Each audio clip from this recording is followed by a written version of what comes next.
Hi guys, welcome to Study House. तो आज हम बात करेंगे यूपीएससी प्रीलिम्स 2021 की टेस्ट सीरीज थर्ड के बारे में, जिसमें कि एज ऑलवेज 10 एमसीक्यूज होंगे जो कि जनरल स्टडीज़ और करंट अफेयर से रिलेटेड होंगे। और इसके जो बाकी सेगमेंट्स हैं उनका लिंक या तो ऊपर आपको आई बटन में मिल जाएगा या फिर डिस्क्रिप्शन में भी जाके इसके बाकी सेगमेंट्स को आप देख सकते हैं। और अगर आपको ये वीडियो यूजफुल लगे then do like, share and subscribe to Study House. Okay, so let's start.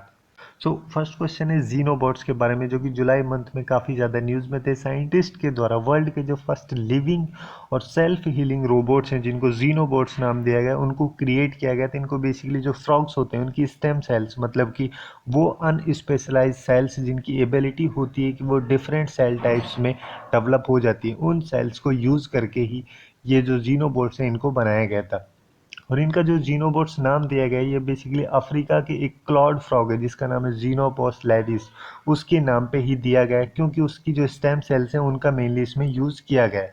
और ये जो मशीन्स हैं 1 mm से भी छोटी होती है, मतलब कि अराउंड 0.04 इंचेस इनकी विड्थ होती है। तो मतलब इसका ये हो गया कि जैसे ह्यूमन बॉडी के इनसाइड भी ये ट्रेवल कर सकती हैं अगर किसी मेडिसिन को कैरी करके वहाँ तक पहुँचाना हो। और यहाँ पे इनको इंटायरली न्यू लाइफ फॉर्म की तरह भी देखा जाता है। उसके साथ साथ जैसे रेडियो एक्टिव वेस्ट होता है या फिर जैसे माइक्रो प्लास्टिक्स जो होते हैं ओशियन वाले रीजन में, उन सबको भी कलेक्ट करने के लिए मेनली इसका यूज़ किया जा सकता है। अगर देखा जाए तो जैसे ओशियन जो है उसको क्लीन करने के लिए इनका यूज़ किया जा सकता है। अब यहाँ पे इसके स्टेटमेंट पे आते हैं। तो पहला स्टेटमेंट यहाँ पे दिया गया है कि जीनोबॉट्स जो हैं वो वर्ल्ड के फर्स्ट लिविंग और सेल्फ हीलिंग रोबोट्स हैं जिनको स्टेम सेल की हेल्प से क्रिएट किया गया था। ये स्टेटमेंट भी सही है। सेकेंड स्टेटमेंट यहाँ पे भी ये बोल रहा है कि जैसे जीनोबोट्स जो है वो बेसिकली रेडियो एक्टिव वेस्ट जो है या फिर माइक्रो प्लास्टिक जो होती है ओशियन में, उसको क्लीन कर सकते हैं। उसके साथ साथ जो मेडिसिन्स होती हैं उनको ह्यूमन बॉडी के अंदर भी ले जा सकते हैं। तो ये स्टेटमेंट भी सही है, बट यहाँ पे पूछा है इनकरेक्ट स्टेटमेंट। ठीक है, तो दोनों नहीं होंगे। तो यहाँ पे इस क्वेश्चन का जो करेक्ट आंसर है वो हो जाएगा डी। सो नेक्स्ट क्वेश्चन है कि परसेवरेंस रोवर, होप मिशन और इनसाइट मिशन, जो कि 2020 के जुलाई मंथ में काफ़ी ज़्यादा न्यूज़ में थे, ये तीनों मिशन जो है किस चीज़ से रिलेटेड है। तो परसेवरेंस जो है ये बेसिकली एक मार्स का रोवर है जिसको कि जेट प्रोपल्सन लेबोरेटरी के द्वारा मैन्युफैक्चर किया गया है। और इसको बेसिकली जो नासा का मार्स 2020 का मिशन है उसमें यूज़ किया जाएगा। और उसके अलावा जैसे इनसाइट मिशन है जिसकी फुल फॉर्म है interior exploration using seismic investigation geology and heat transport. इस मिशन में जो ये एक जो बेसिकली रोबोटिक लैंडर्स जो होता है उसको डिज़ाइन किया गया है, जिससे कि जो मार्स प्लानट है उसका जो डीप इंटीरियर है उसकी स्टडी की जा सके। और उसके अलावा जैसे होप मिशन जो है, जो बेसिकली मार्स का एक ऑर्बिटर स्पेसक्राफ्ट है जिसको कि यूएई यूनाइटेड अरब अमीरात के द्वारा बनाया गया है। इसमें बेसिकली जो मार्स की जो थिन एटमॉस्फेयर है उसकी स्टडी की जाएगी। तो जैसे कि आप लोग यहाँ पे देख सकते हैं कि ये तीनों जो मिशन है बेसिकली मार्स स्टडी से ही रिलेटेड है। तो यहाँ पे इस क्वेश्चन का जो करेक्ट आंसर है वो हो जाएगा सी। अब नेक्स्ट क्वेश्चन की बात करते हैं। नेक्स्ट क्वेश्चन बेसिकली राज्यसभा से रिलेटेड है। ठीक है, राज्यसभा के बारे में यहाँ पे 3 स्टेटमेंट दिए गए हैं। कि पहला स्टेटमेंट दिया गया है कि सभी राज्य और यूनियन टेरिटरीज के रिप्रेजेंटेशन राज्यसभा में होती है। और जैसे लोकसभा में इलेक्शंस होते हैं डायरेक्टली, वैसे ही डायरेक्टली इलेक्शंस राज्यसभा में होते हैं।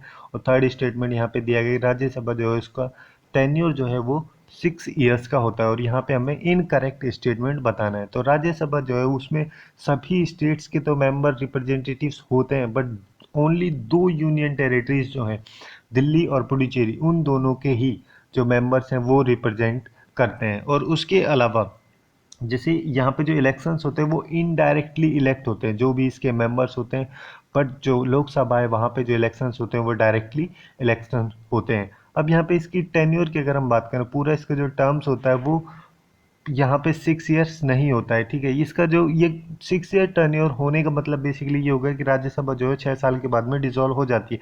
बट राज्यसभा जो है कभी भी डिसॉल्व नहीं होती है। उसके जो 1/3 मेंबर हैं वो हर 2 साल में रिटायर होते हैं, अपनी सीट्स को खाली करते हैं। तो इस वजह से वो कभी डिसॉल्व होती नहीं है, उसका कोई फिक्स टेन्योर नहीं होता है।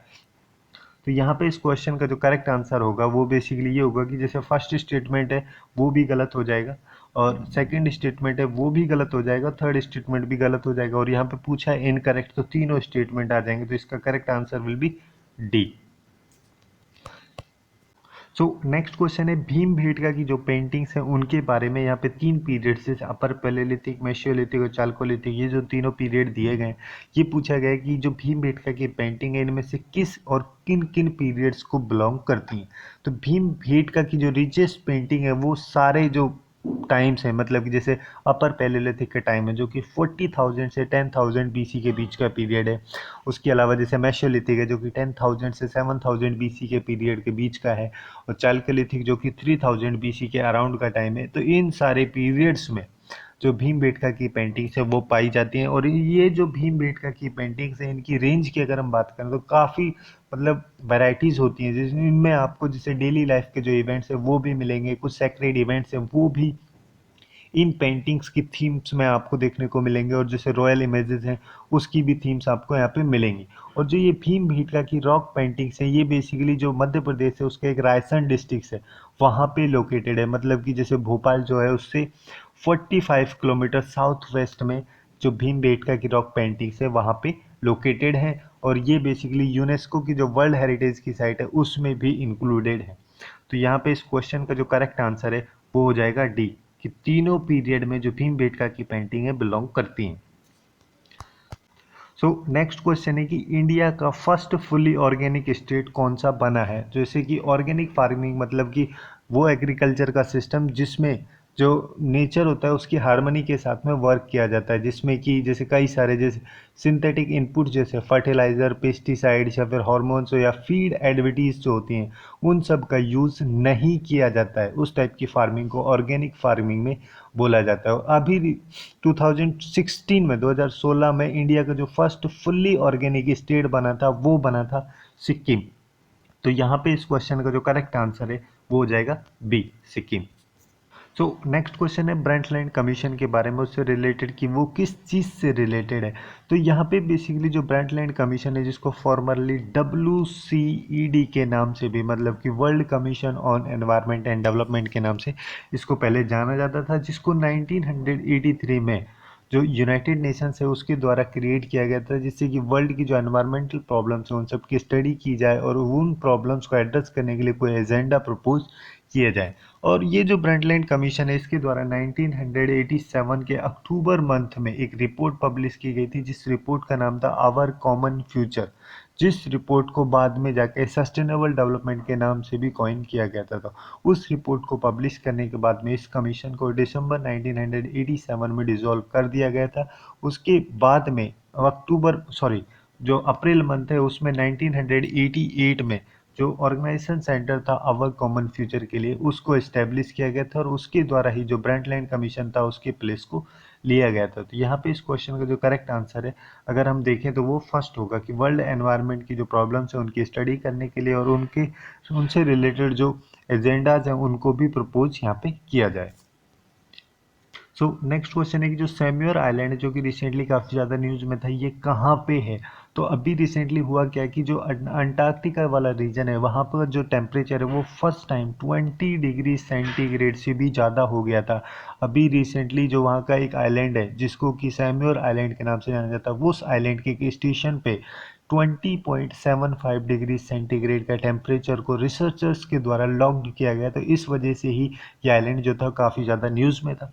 तो यहाँ पे इस क्वेश्चन का जो करेक्ट आंसर है वो हो जाएगा डी, जो सैम्योर आइलैंड है वो अंटार्कटिका में है। अब यहाँ पे नेक्स्ट क्वेश्चन की बात करते हैं। नेक्स्ट क्वेश्चन में बेसिकली यहाँ पे पूछा गया है कि जो इंक्लूसिव वेल्थ रिपोर्ट जिसको IWR रिपोर्ट के नाम से भी जाना जाता है, जो भी काफ़ी ज़्यादा न्यूज़ में थी, ये किसके द्वारा रिलीज़ की जाती है।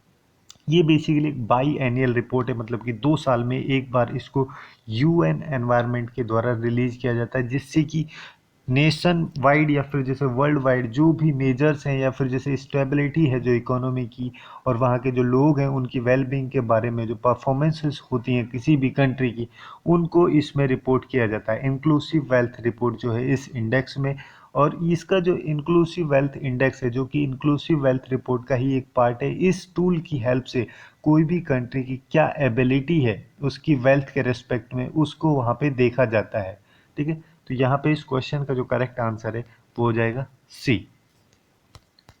अब नेक्स्ट क्वेश्चन की बात करते हैं। नेक्स्ट क्वेश्चन में बेसिकली जो एटॉमिक पावर प्लांट्स हैं उनके बारे में यहाँ पे कुछ इन्फॉर्मेशन दी गई है कि जैसे ककरपारा का जो एटॉमिक पावर प्लांट है वो राजस्थान में लोकेटेड है। यहाँ पे कुछ पेयर्स दिए गए हैं, जैसे नरोरा का एटॉमिक पावर स्टेशन जो गुजरात में है, या फिर कुंडानकुलम का जो न्यूक्लियर पावर प्लांट है वो तमिलनाडु में है, और केगा का जो एटॉमिक पावर स्टेशन है वो कर्नाटक में। इनमें से कौन कौन से पेयर्स जो हैं वो करेक्ट है?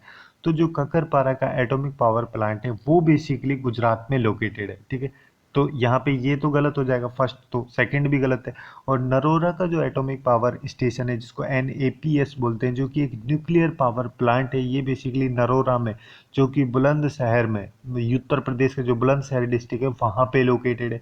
और जो कुंदनकुलम न्यूक्लियर पावर प्लांट है जो कि लार्जेस्ट न्यूक्लियर पावर स्टेशन में से एक है इंडिया के, ये कुंदनकुलम में लोकेटेड है, जो कि तिरुनेलवेली, मतलब तमिलनाडु की जो तिरुनेलवेली डिस्ट्रिक्ट है वहाँ पे लोकेटेड है बेसिकली। और जो केगा जनरेशन स्टेशन है जो कि एक न्यूक्लियर पावर जनरेटिंग स्टेशन है, ये केगा में, जो कि काली रिवर के पास में है, उत्तर कन्नड़ डिस्ट्रिक्ट में, कर्नाटक के, वहाँ पे लोकेटेड है। तो इस क्वेश्चन का जो करेक्ट आंसर है वो हो जाएगा सी।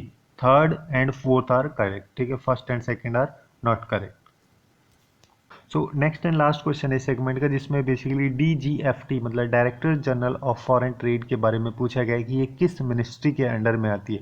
तो DGFT की जो ऑर्गेनाइजेशन है ये बेसिकली जो ministry of commerce and industry का अटैच्ड में एक ऑफिस है, जिसको कि director general of foreign trade के द्वारा हेड किया जाता है। और जो भी फॉरेन ट्रेड की पॉलिसीज़ होती हैं उन सबको इम्प्लीमेंट करने में जो मेन रिस्पॉन्सिबिलिटी होती है वो होती है director general of foreign trade की। तो यहाँ पे इस क्वेश्चन का जो करेक्ट आंसर है वो हो जाएगा बी, ठीक है, ministry of commerce and industry. Okay, तो यही थी कुछ इंपॉर्टेंट क्वेश्चंस जो टेस्ट सीरीज थर्ड है UPSC प्रीलिम्स 2021 की, उसके बारे में। सो आज के लिए बस इतना ही। Hopefully you guys find it useful, and if you find it useful then do like share and subscribe to Study Couch. Thanks for watching and have a good day.